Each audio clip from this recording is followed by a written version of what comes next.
तो आप लोग तो जानते ही होंगे कि हम लोग के देश में एक ऐसा मंदिर है जिसके ऊपर लगा ध्वज हमेशा हवा के अपोजिट डायरेक्शन में लहराता है।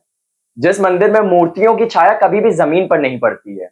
और जब जब हम लोग इसके ऊपर लगे चक्र को किसी भी डायरेक्शन से, किसी भी एंगल से देखते हैं तो हमेशा एक जैसा ही लगता है। लेकिन जब रथ यात्रा का समय आता है तब करोड़ों लोग मिलकर इस डिवाइन मूवमेंट को एंजॉय करने के लिए इकट्ठा होते हैं। जी हाँ, मैं बात कर रहा हूँ श्री जगन्नाथपुरी जी की। भारत के उड़ीसा में स्थित एक ऐसा मंदिर जो सिर्फ भक्ति ही नहीं बल्कि साइंस और मिस्ट्रीज का एक लिविंग एग्जाम्पल है। तो आज हम लोग जाएंगे जगन्नाथ मंदिर की हिस्ट्री के बारे में, साथ ही साथ रथ यात्रा के सच के बारे में और कुछ अनआंसर्ड मिस्ट्रीज के पीछे, जिनके पीछे आज भी साइंस हैरान है। जगन्नाथ मंदिर का इतिहास 12वीं सदी का है। उड़ीसा के गंगा डायनेस्टी के राजा आत्मवर्मन जी ने इसका निर्माण 1136 एडी के पास करवाया था। ये मंदिर पुरी में समुद्र के किनारे स्थित है और चार धाम यात्रा का एक इम्पोर्टेंट पिलर है, यानी बद्रीनाथ, द्वारिका, रामेश्वरम और जगन्नाथपुरी।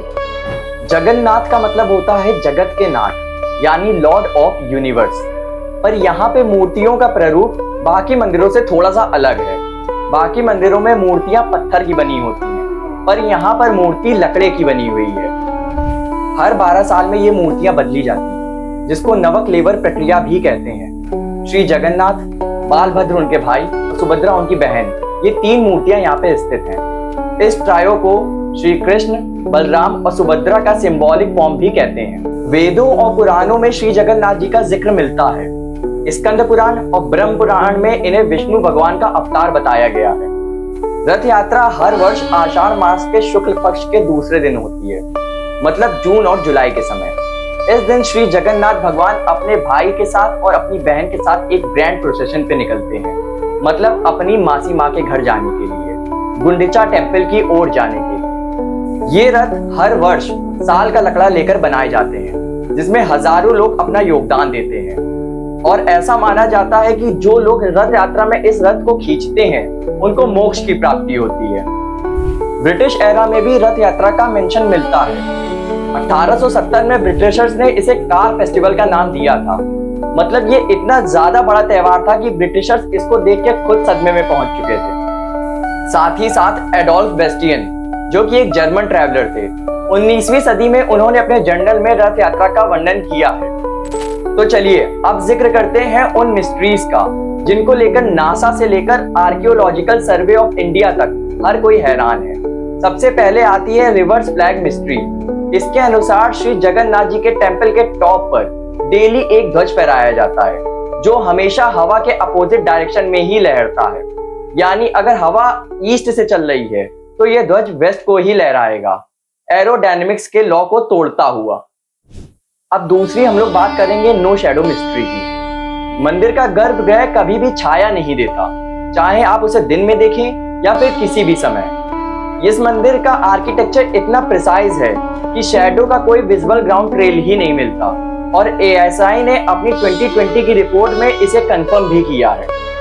तीसरी बात आती है नो साउंड मिस्ट्री की। भले ही ये मंदिर समुद्र के किनारे पर स्थित हो, लेकिन जब आप सिंह द्वार यानी मेन गेट से मंदिर में प्रवेश करते हैं तो लहरों की आवाज आना बंद हो जाती है, और जब आप बाहर मंदिर से निकलते हैं तो लहरों की आवाज आना वापस दोबारा से चालू हो जाती है।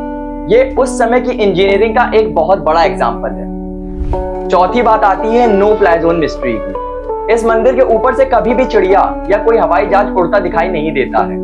लेकिन मजे की बात तो ये है, इस मंदिर को कभी भी no fly zone area declare ही नहीं किया गया है, और ये चीज DRDO ने अपने रडार एनालिसिस में भी कंफर्म करी है। कुछ एक्सपर्ट्स ये मानते हैं कि इस एरिया में ये चीज अनयूजुअल मैग्नेटिक फील्ड या विंड डायनेमिक्स की वजह से हो सकता है।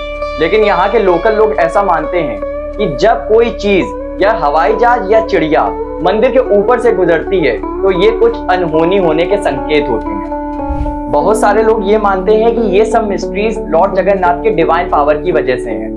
लेकिन कुछ हिस्टोरियंस और कुछ साइंटिस्ट का ये मानना है कि ये एंशिएंट इंडियन इंजीनियरिंग का एक बहुत बड़ा उदाहरण है, जहां आर्किटेक्चर, अकाउस्टिक्स और वास्तु का एक परफेक्ट ब्लेंड था। एग्जाम्पल के लिए मंदिर का structure anti gravitational effect create करता है, जिससे हवा और साउंड का बिहेवियर चेंज हो जाता है। लेकिन कुछ लोग ऐसा मानते हैं कि ये मेरू स्थापत्य पर बेस्ड है, यानी जहां कॉस्मिक अलाइनमेंट्स का ध्यान दिया जाता है।